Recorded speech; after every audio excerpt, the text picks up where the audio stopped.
Let's sit. Thank you. Oh, that feels so good. And that was the whole thing. Good night, everybody. Woo! That is relatable. All right, my name is Tom Croom. In 2001, I met a very pretty girl that liked Sailor Moon. So I decided I like Sailor Moon too. Yep, that's how that works. As a result, I created an anime club in Orlando, Florida called Wasabi Anime. I started around University of Central Florida. I was working in Universal Studios at the time, and it became kind of like your community theater, like your group. Now, a lot of you younger people won't understand this, but back then, we could not stream anime or even find it regularly. We had to have clubs, which was where we physically met somewhere. And then there was this one guy in the group that brought these old VHS tapes. Wait. Who wants to see a really horrible trick? Watch this. Hold on. I do this at every show at least once. Hold on. I already see my target. Uh-oh. Yeah. Hi. What's your name? Hi, Annabelle. Are you having fun today? Annabelle, I have to ask you an important question. You ready? Do you know what a VHS is? No idea, right? If you laughed at that joke, shut up and take your Advil. Already did! All right, ladies and gentlemen. So that's how we used to have to watch anime. And what wound up happening is, after years of doing that, we would go to conventions like everybody else. And this is when conventions were starting in the early 2000s. And my friends and I, literally, like I worked at theme parks, my buddies and I would try to come up with weird stuff. Because if you went to conventions back then, conventions were all the same thing. It was a small dealer's room with people selling bootleg anime because real stuff didn't exist, right? It's like, look at this clamshell video I have. This is 100% authentic Sailor Moon, I swear. We didn't really have guests at that point. Like one of my favorite stories to tell is a buddy of mine, a guy by the name of Sean Schimmel. He's the voice of Goku. His very first convention ever was J-Con, which I worked at in Orlando, Florida in 2001. And how he was compensated for that show back then, between Funimation and the event, was basically he covered his expenses to walk around and go, "Hi, I'm Goku," before people were really into this.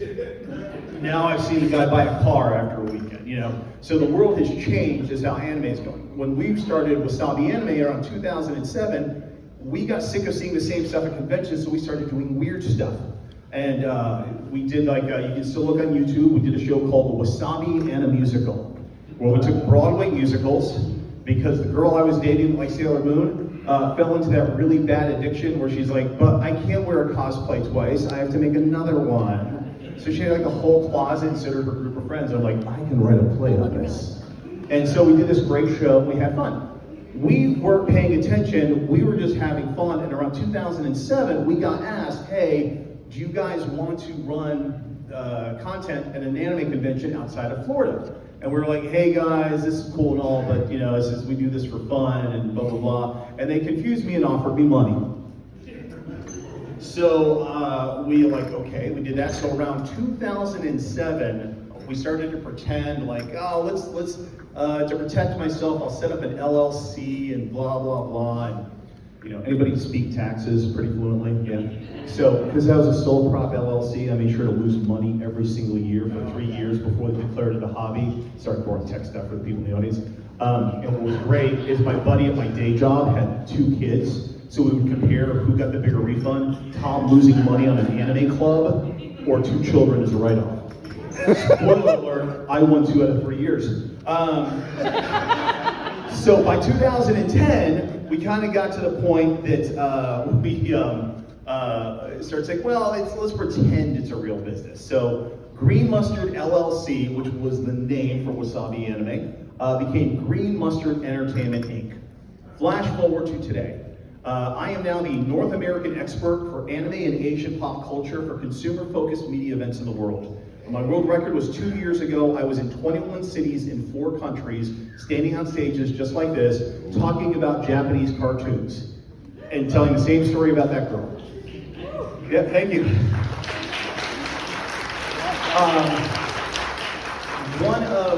So the company now, Green Mustard, has 3 distinct divisions. One is a company called Talent for Cons, and it's the smallest division. It's a boutique talent booking company. So when you see like voice actors appear places, like the cast of Voltron from the Netflix series, stuff like that, my team manages and books them into conventions.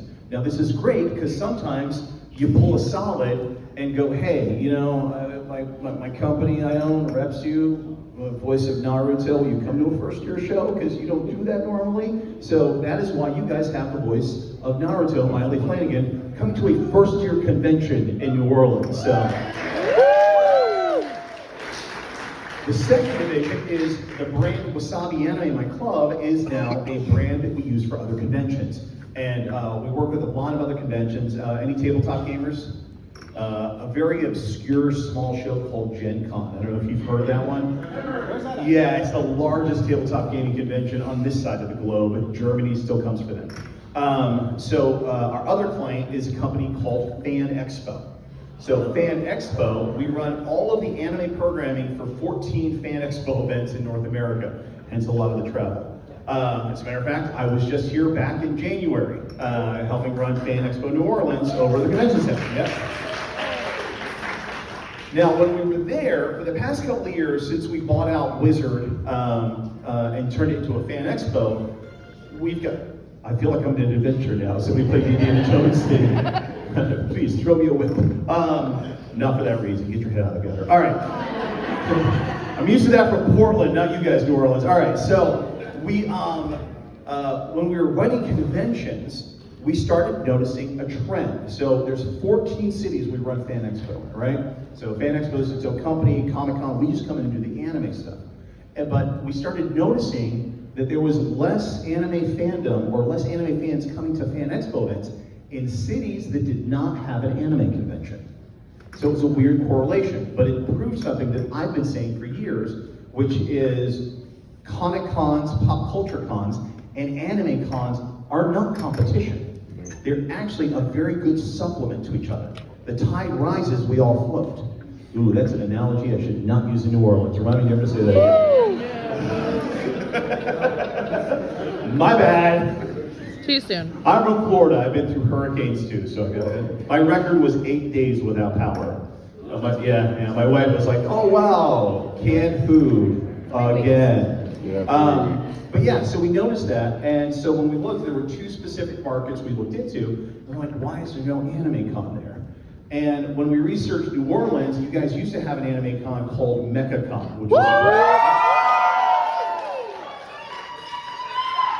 so the same way I did Portland. So the first Wasabicon is in Jacksonville, Florida. That show's like 12 years old now. It's like the crown jewel of that empire. It is the largest largest anime convention in North Florida, largest pop culture event in Northeast Florida and South Georgia. The thing's huge, it's great. It's like 15, 20,000 people a year.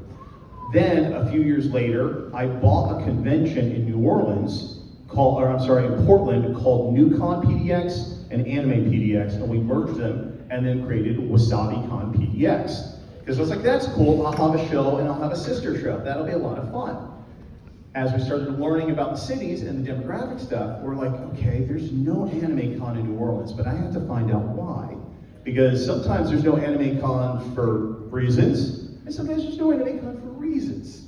And so I found the former team behind MechaCon, and a guy named John Russo who created that.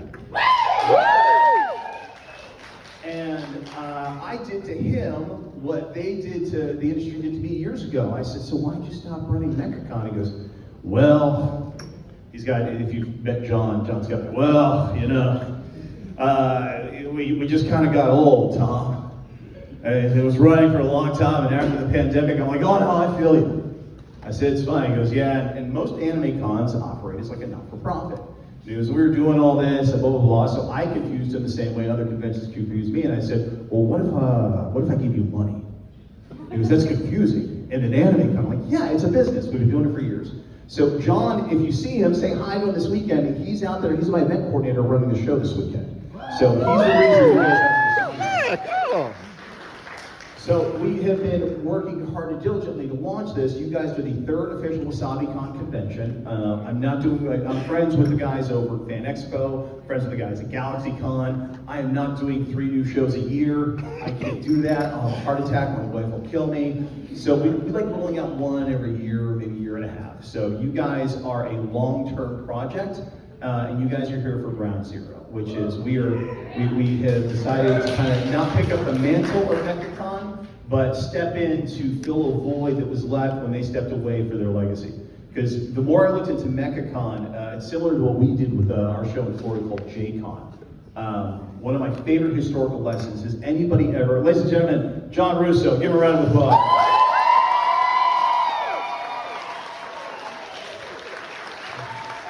I'm only here to give him all his fault. So if weekend sucks, it's definitely Sydney's fault. Where'd she go? So we're not taking the blame. When we started looking, we decided to start launching the show here in New Orleans as the third Wasabicon. We had to kind of start from scratch, even though you had a show. Oh, that's what I was going to say. So MechaCon ended at a high point. We had a similar thing happen at JCon, and the decision making behind it, in my opinion, is brilliant. Have you ever seen? See, this is where I have some. Like, you won't know what VHS is, but you might know this one. Anybody ever hear the Muppet Show?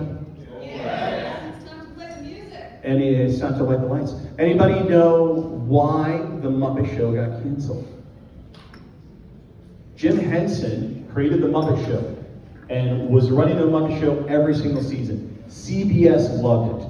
They were raking in the money with advertisers, the ratings were through the roof, and after so many seasons, they went back, it was at the highest ratings it ever had. And they went to Jim and they're like, Jim, here's a whole bunch of more money, we need the little fuzzy Muppets. Kermit needs to, do his thing. And Jim said no. And they're like, why? You're at the top of your game. We're offering you a ton of money. Why don't you want to do this? He goes, because I want to end the Muppet Show here so that that's how people remember it. So, and what I've learned talking to New Orleans, that's how you guys remember MechaCon. Is my understanding is that it ended here, and that is a show with its own legacy. And so we are not here to replace MechaCon. We're just here to celebrate anime as a whole new group. So, but we should, moment of silence, fuck it now, make some noise for MechaCon.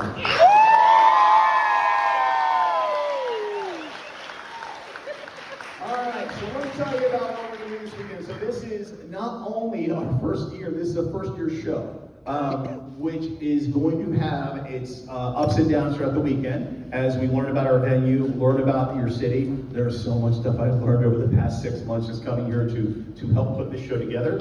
But the number one thing I can tell you that we put a lot of time and effort into, this might be the first year show ever, we have an app. So if you've not downloaded the Wasabicon app yet, I highly encourage you to do so. It will make your entire weekend so much easier. The entire schedule is in there with a map to everywhere you're going to go. It also has the times for the events. Everything you want to see is going to be there. So, John, you got a minute real quick? Yeah. You're not building what is? Oh, you're bringing me my radio. Okay. I was gonna wait till you were off the stage. Oh, no, hop up here real quick, because I'm going to shame our age. There's a ramp right there. I'm old, I have to So, It'll help with the knees. so John came to flew him out to my Florida show, so we could do that one together. And my team communicates full on electronically. Like we have a chat group, that's how we operate everything like that. And cell phones or cell service.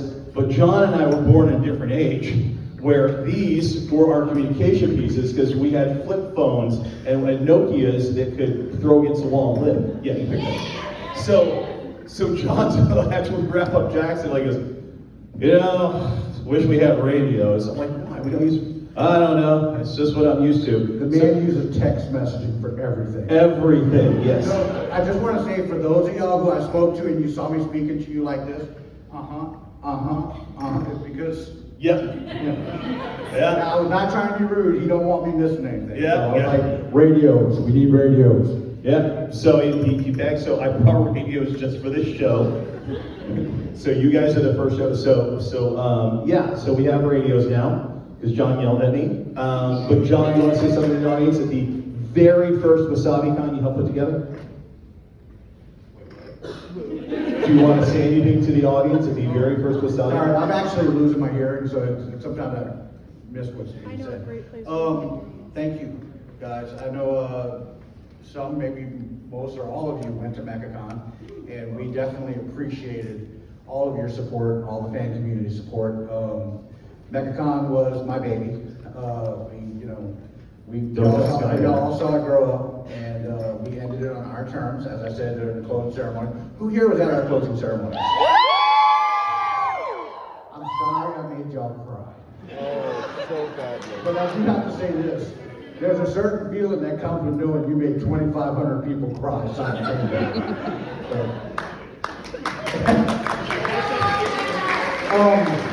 So after MechaCon was over, I decided to retire from running conventions and stuff. And I started a fan group for an anime called Macross. That's a funny way to say Robotech.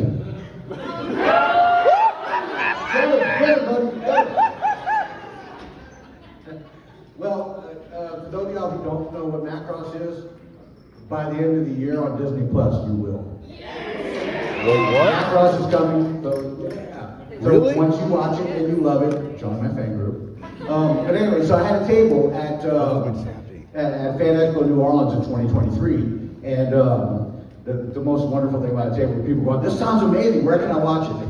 Yeah, about that. Well, now I can tell people Disney Plus. But I was giving a panel, and I see this guy walk in. He looks like, you know who Kevin Feige is from Marvel Cinematic Universe. The guy walks in, he's got the sport coat and baseball cap, comes sit down on the side. I'm giving my Macross panel, and he asks a couple of questions. He approaches me as this fool right here, and I'm like, "Who's this Kevin Feige looking dude?" And so he talks with me, and he asks me about MechaCon and stuff, and I'm just like, "All right, I was humoring him. I don't know who this guy is." And he introduced himself as the president of Green Monster Entertainment. And he said, "Well, I'm thinking about bringing a show to Louisiana. Are you interested?" I said, "No." And he goes, "Well, why not?"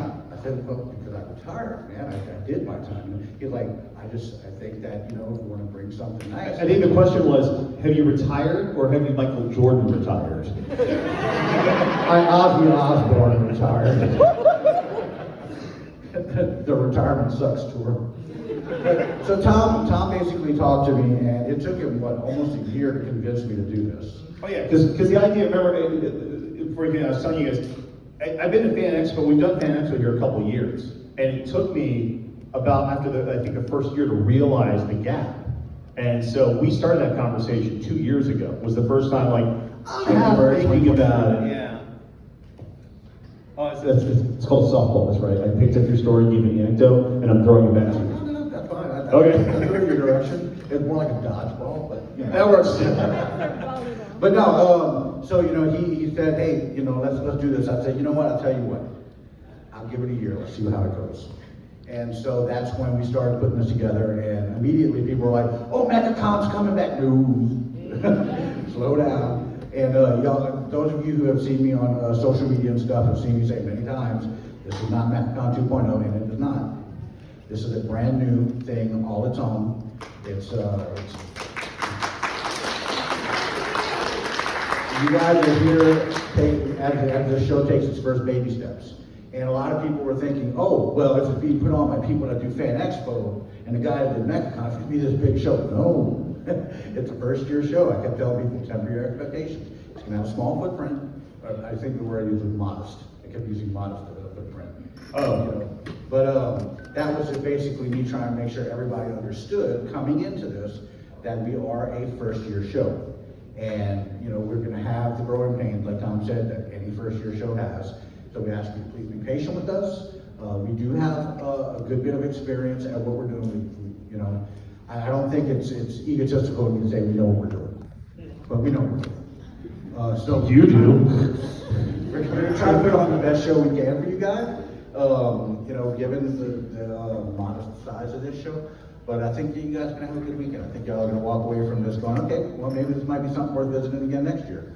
But I think we put together a pretty damn good show for you guys. And, I'm excited, and you should be too. Woo!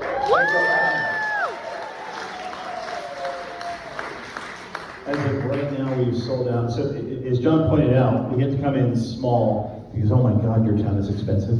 We have sold out 70% of the weekend passes and 70% of Saturday. And it is only 10:21, so. Oh, I guess now's a bad time to tell you, New Orleans is the second most expensive convention city in the country. Oh, I know now. Yeah, Vegas takes number one. Somebody, who was it? I guess I should have told you this months ago. Our exhibitor guy, Joe, was at the office. We have an office in South Florida. He and I live near each other. And he came into the office so we could finalize some stuff. And this hotel called me, like, oh yeah, Mr. Croom, you ready for your event? I'm like, I am, we're super hyped. They're like, oh yeah, just, there's the balance due. And Joe's sitting there, he's like, are you serious? I'm like, New Orleans, man. But you know what? They gave us beignets this morning, so I'm okay. And let me also mention something else about this property. When Tom was looking around at the different properties here in New Orleans, he was looking at all this stuff. And as y'all know, we did Mecacon at the Marriott across the street. We did Mecacon at the Hilton over by the river. And of course, we did Crescent Station over at the Hyatt, which most of you guys are familiar with. And Tom was like, well, which one of these is great? I was like, I love the Hyatt. I love the Hyatt with all my heart. I said, but this is new. This is different. It needs to be in a different location. I said, the Sheraton is a great place. It's a great hotel. We just never happen to have Mecacon there. And I really think you need to take a hard look at that property. So he did. And that's one of the reasons why we established Wasabicon here at this property, was because it's new. And we want you to feel like it's new and explore it from the base of the DNA of the show. Enjoy the newness in a building from the 1980s. All right, I'm gonna get off stage and go do work. Yep, ladies and gentlemen, John Russo, everybody. Thank you, John. Come over here. Photo team. Do me a favor, get a good picture of us on stage here together. Here we go. There you go. All right. Notice he had to have the logo in the picture. We're glad to see you We're gonna back send on the that convention message. stage. It won't come, so. Uh-oh. Check two. There we go. It dropped again. All right. So to pick off of what John said, it's a good point. So we run Wasabicon, and you guys are being modeled after our Portland show. And our Portland show is modeled after a popular convention. Have you ever heard of Dragon Con? Again, I speak a lot of technical because I do this for a living. Comic cons and anime cons in general, when you get to a certain size, happen in convention centers. And here, Fan Expo is over at the convention center, I know, because every year I'm there, and I walk down the street and I go to Gus's Fried Chicken because it's gluten-free and my wife can eat there. Yep. So, Dragon Con though, does anybody, who's not heard of Dragon Con? So Dragon Con is a pop culture convention that started about 30-something years ago in Atlanta, Georgia. And they started out as a sci-fi con in a Sheraton. And then they grew that show and they went, oh man, we're out of room. Let's go to the Westin. They grew out of the Westin. They said, oh man, we're out of room. Let's go to the Hyatt. And they kept doing that. But then they ran out of the space in the biggest location. They're like, well, we can go to a convention center outside of Atlanta. And somebody said, or let's go back to the Sheraton. So we'll take the Hyatt and the Sheraton. Okay, and then they went all Thanos and started collecting hotels like Infinity Stones. So now if you go to Dragon Con, you pick up your badge in the Sheraton, then you walk over to the Marriott Marquis to meet all the celebrities. They rented an entire warehouse down the street, and that's where the exhibitors hall is. Then you go to the Westin, and the basement of the Westin is where you find all the anime programming. Then walk down into the Marriott, not the Marquis, the other Marriott, and that's where you're gonna find a lot of the tabletop game video games. And the city of Atlanta is now Dragon Con. And if you've ever been in the middle of it, they always have the same weekend as a sports ball game. So it's very interesting going, oh my God, it's 5 guys dressed as the Sailor Scouts. And people with NFL jerseys. And they're all at the same bar. So our goal here, and John kind of laid the foundation of that conversation here, is we're never gonna be in the convention center. We're never gonna get there. And I made the same promise. I've talked to the Tourism Bureau here, and I made the same promise in Portland, Oregon, is there's 5 conventions in Portland, Oregon. 4 of them are in that convention center. We are over the river downtown. And when I picked the location for that one, we were literally, has anybody ever been to Portland, Oregon? We are right by Pioneer Plaza Square within walking distance, and we've started growing to rent the hotels that are all around the area, because we want to stay in the downtown sector. And as you guys have started doing a similar thing that Portland's had to do post-pandemic, you guys were double. You were a storm and then a post-pandemic. And I've seen, and it's been amazing to watch over the past 4 years, just the rebuild of the city happen. So we are part of that revitalization effort of we're going to stay in this park right on Canal Street. And when I fill up this hotel, there's a Marriott right across the street. And the goal here is to get the show to the size that we can fill up both hotels, and that way this section of town becomes Wasabicon. Yes. So that is a long-term goal, and you guys are here for the beginning, and we thank you for that. So that kind of is it in a nutshell. So told a funny joke about Hot Girl, Sailor Moon pointed out how old I am, thank you. Got John up, talked about NecaCon, so giving you guys a lot of stories. Are there any questions I can answer for you about this weekend, about Wasabicon, before we kick everything off? More than happy to share any insight or things. Anybody want to know stuff to see? Anything? Okay, what you got? What's the best thing to see at the convention? What's the best? Oh wow, that's a good question. All of it. So, I'm going to give you a weird choice. And it's because I have lived long enough to see something be popular, then unpopular, and popular again, because we fixed something. And you're gonna walk around, you're gonna be in an exhibitors hall, you're gonna be sweaty, it's gonna be a day. I miss, and they went away for a while, anime viewing rooms. And the reason is, what happened is, back in the day when we started doing anime viewing rooms, it was, hey, I got this VHS tape of this Japanimation, let's throw it in. And then people would watch Robotech and call it Macross. See, John's here, I can do that now. It was fun. But for people who, sometimes just need some place to recharge from dealing with crowds, they're like a great rest area. And you can sometimes find the next anime you don't know you like. Like my wife discovered Penguin Drum once, and I'm like, oh God. And then I started watching with her, I'm like, oh God, you are not going to viewing rooms ever again. But so they went away, and the reason they went away is Funimation got bought up, Aniplex got bought up, everybody got bought up by the Crunchyroll empire. And the Crunchyroll empire, if you wanted to have a screening room, it was, well, you have to have an internet connection, and you have to stream it from our app, and blah, blah, blah, blah, blah. For those of you not in the industry, you don't want to know how much it is to get a dedicated streaming internet line in a convention center or a hotel. The city I have the worst time in, the Boston Convention Center, charges me about $18,000. So trying to justify, here's my rest area room for people to chill for a 20 grand drop, just never has worked. Well, I consult outside of here. I'm the North American expert. I've been working with Crunchyroll, and we literally last week, that's why people are like looking for some of the schedule. I'm like, we can't publish stuff yet. I haven't signed paperwork. But we signed an official deal with Crunchyroll, and we have now started we have special provisions with technology that we don't have to stream internet.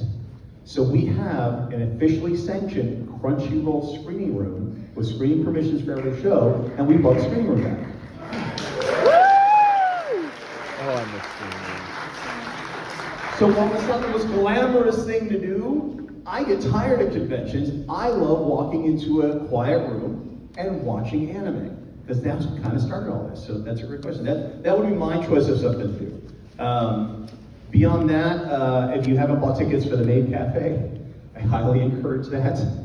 Who has never been to a Maid Cafe? It's not what you think it is. It's much better. I went to them in Japan for work, obviously. And once I learned there, I'm like, oh, this is not what I was expecting. It is a bombardment of cute. You walk out on a proxy sugar high and wonder what the hell you just watched. So tickets are still available, so that'd be my second choice. But perfect. Yes. You couldn't go on the app and you couldn't buy a ticket. Oh, scroll down. It's just depending on your phone, its sizes, but it's when you hit buy, it's on that page. It's down at the bottom. The other cheat is if you walk by the Maid Cafe, there's a QR code, just scan it. It's also in the brochure. If you didn't grab a brochure at registration when you walk out, there's little trifolds, and the brochure to buy the Maid Cafe tickets are in there. So, and I think a couple of the seatings are sold out, but not all of them. So, good question. Yes? How many what? How many vendors are going to be at Vendors Hall? We have over 40 vendors and about the same number of artists, I believe. So about 80 to 90 this year. So not bad for a first year show. Best part is we had a waiting list. which always, I'm like, really? You guys are going to take a gamble with me. I'm down, cool. But yeah, good question. Any other questions? Yes? No. I did not add Friday. My rule for a show is I do not add Friday until we hit 10,000. And the reason is, just quite frankly, it's not worth it. Like, unless you have that many people that are flowing in. Now, we just did it in Jacksonville like 2 years ago. And because we stuck to a 2-day show, we kind of built up that momentum that you could justify to have enough content. Because I would rather stick to a 2-day show and then fill up all the rooms, which is what we did, with content for 2 days so people have stuff to do, and then go, okay, crap, now what do we do? Add another day. So I'm not a big fan of coming out of the gate with 3 days, because, and again, that's why we have our reputation, ask vendors. Oh, I went to it, yeah, I did a first year show, what did you do on Friday? Played Tetris. Watching the 20 people who got off work and stopped by real quick. So for right now, our model is the same. Friday we do early badge pickup. We bribe you to do it by giving away free stuff. And then Saturday and Sunday we run a show. So the quicker you get us to 10,000 people, the quicker you get Friday. There's my deal. And I say that publicly on stage for every show. All right, any other questions I can answer? Or yes? My favorite thing in New Orleans. Well, I used to date a girl at LSU in the 90s. So I was here for 90s New Orleans, and then I started coming back right after the pandemic. So slightly different world. Have you ever heard of a TV show called Man vs. Food? Yeah. Woo! I've been to over 60 locations in the world. And so I love food. So part of me, and I'm not making this up, this sounds like some like cool sales guy talk up, part of my motivation for starting a show in New Orleans is food.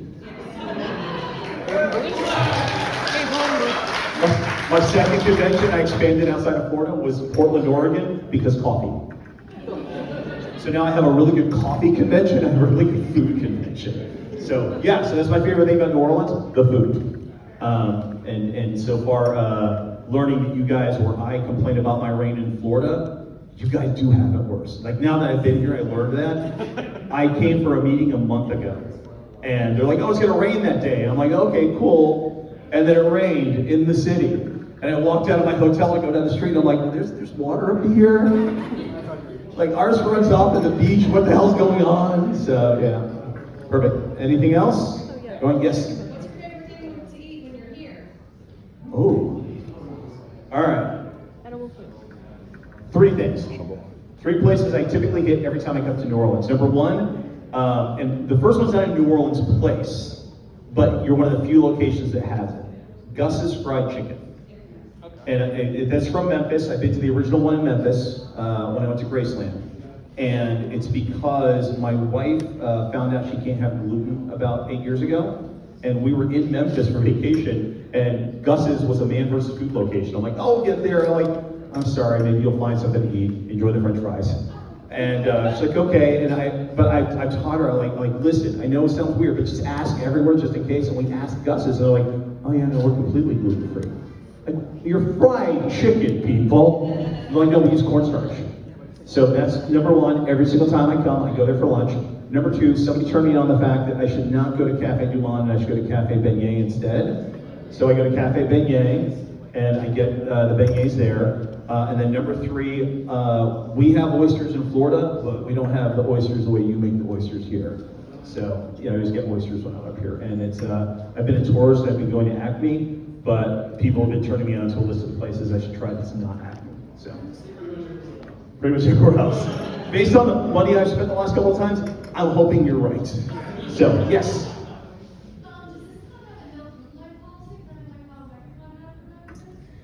So we have it in our policies. So this is a slippery slope conversation, but I'll be very transparent. I'm transparent about everything. It is not my job to police the industry, but I partner with the industry. And when they come out, and they do come out to my shows, when they show up and they find it, then they file that, they bring up that C&D, and we act on it. But we don't actively walk around going, excuse me, sir, that's obviously like from China, it's AAA and blah, blah, blah, not our job to do so. So when they sign and agree to the policies, they're agreeing to our policies, which is no gray goods, no stuff like that. If they're selling it, I wish I could have the time to spend all the time in the exhibitors hall and go through 10,000 items, but I have in the past, when Funimation was still Funimation, Funimation has come to my shows, and I've taken one of my staff, and they walk around and they go, They go, okay, and they have a letter from an attorney, and they go, and the person goes, and then he goes, and they're told to take the stuff away. Then they come back the next day, and then they come back the next day, and they go, Then they get some saran wrap, and they wrap it all up, and it becomes a spectacle. I've done that once. Yeah, somebody didn't take the hint. I just realized in telling that entire story, I'm wondering how the ASL interpretation is doing.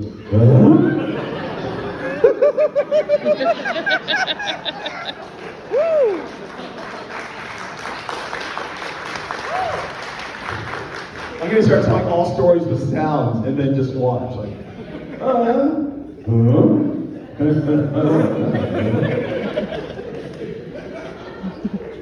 They work with a good friend of mine, Lael, and they're gonna tell her that story now, and I'm gonna do that for her on stage.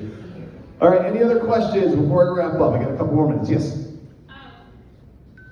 How, is there a limit on the weapon policy for props? Yes, it's on the website.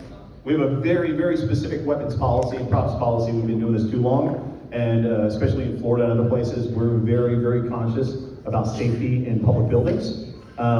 Especially, like, the thing that really kicked us into gear is, again, we're the largest anime convention, we're the largest pop culture convention in Jacksonville, Florida. And the people who sponsored our game room, I don't know if you remember right before the pandemic, GLHF, Good Luck, Have Fun, had a huge shooting happen in their arcade. Oh. Yeah, it was right before the pandemic. 3 people died. It was all over the news. It was like 2018, 2019.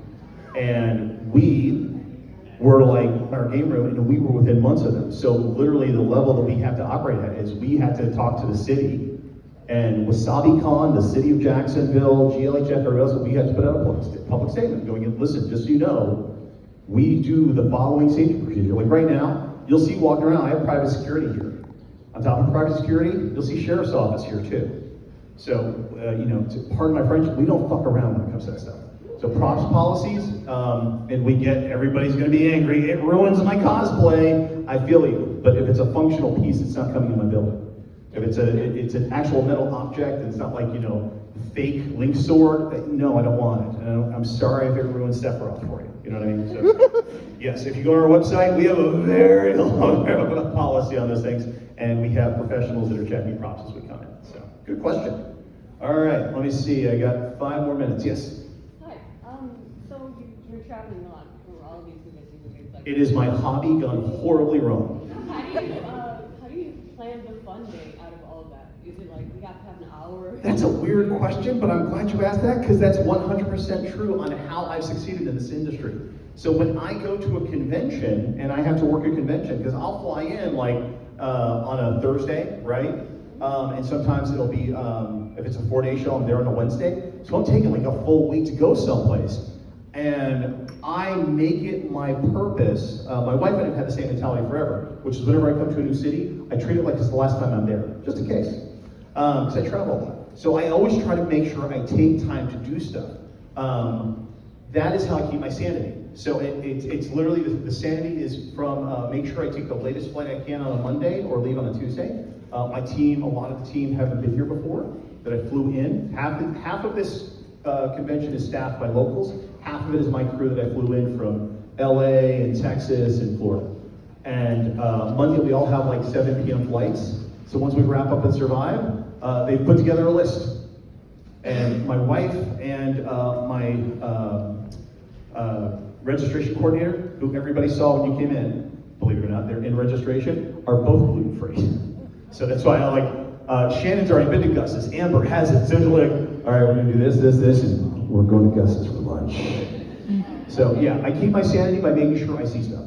I do a show called Calgary Expo in Alberta, Canada, and I stayed an extra week and went hiking in the Canadian Rockies. When I go to New York for Anime NYC, I make sure I stay extra time and I go see a Broadway play. When I go to Fan Expo Chicago, I eat far too much really, really heavy pizza. Far too much. So every city has something else, but I do make sure I force the time, and that is how I keep my sanity. And then I sleep on Thursdays. So, yes? Where do you sign up for the cosplay contest at? If you look at the schedule, in here at 11:30, they're going to be doing signups in person and pre-judging.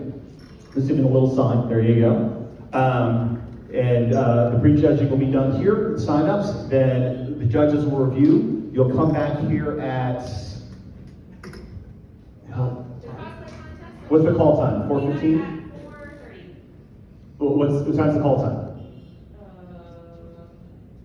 4:15, I thought so. Yes. So you'll come back at 4:15 to see if you've made the cut. And if you've made the cut, then we're going to get everybody else in here to queue for the final. They're going to walk on stage. The finalists will walk on stage. We will announce a winner. And we get contacted by Avatar, the concert series that's happening. And the grand prize winner is getting 2 tickets to go see the concert here in New Orleans. Itty bitty convention, big friends. It's kind of weird. So, all right. Any other questions? Going once? Going, yes. How quickly do you expect this convention to grow? Well, I believe everything John tells me pretty quickly. The reality of it is, we don't know. This is I know the Fan Expo numbers, but the trick that I've learned to New Orleans in a couple of years, and you guys can confirm this for me, New Orleans is a weekend city. Like, nobody lives here, but everybody's like, what are you doing this weekend? Going to New Orleans? What are you doing? I don't know. So if that mentality is there, all that we have to do is establish the brand, which is what we're trying to do this year, and just keep going. So if I started predicting how quick shows grow, I would be in a whole industry making a lot more money than I make. So perfect. Real quick, so you guys can see. So I have an event coordinator, which is John, who you guys met, and then the person, come back. And then I have a young woman who's worked with me for 8 years who makes sure the building runs correctly. That's my ops coordinator, Danielle. Everybody say hi, Danielle. One man is not an island. Danielle makes sure that you have that. I was bragging about the security and stuff like that. She's the person who makes sure that we have security here, that the building is putting up the signs they're supposed to, that load in, and all the things are being communicated, and that we have insurance, thank God, stuff like that. So, did you have a question? Or you just... I did. There's 2 things I need your attention on. One of them I can address on stage. What? Dennis for flights from your hotel room. Oh, you don't know the keys? I don't have the key. No, you don't need them. They're down at FedEx. They're down in FedEx, you'll have to pay. You have to pay for a pickup fee with your Amex. Okie dokie. Back to operations. Bye. What was the other one? Police officer question. I'll tell you later. Oh, okay. Proving that we do have security, ladies and gentlemen. Great question. All right, any other questions? I have 2 minutes before I come off stage. Yes? You were saying before how you used to go to conventions to get VHS tapes. Yes. Have you ever got one in Betamax? No, but I did own anime on Laserdisc. It's like a Blu-ray, but bigger. Thank you. Now I really have to take my anvil after that question. All right, last question. Anyone else? Going once, going twice, and that is, oh, okay. I noticed that you mentioned on tabletop gaming, do you have retro games, versus games, you have like an option? We have a whole game room. It just has tabletop and video games in it this year. This is our first year. Now, I will say, just using an example, because this is all built off of patient 0, Jacksonville. Jacksonville, Florida, has the largest tabletop gaming room of any convention in North Florida versus even tabletop gaming conventions. It's over 10,000 square feet, non-stop tournaments, runs late at night. Might be cheating with that because of my friends at Gen Con. And it also has a fully operational Japanese arcade with video games and Beatmania and stuff like that. You guys are teeny tiny first year. Keep coming back and you'll get those toys, I promise. Yeah, excellent. Ladies and gentlemen, you have a long weekend ahead of you. Take a rest to stop by the viewing room. Otherwise, enjoy the rest of your weekend at Wasabicon at NOLA 2024. Thank you for coming, everyone.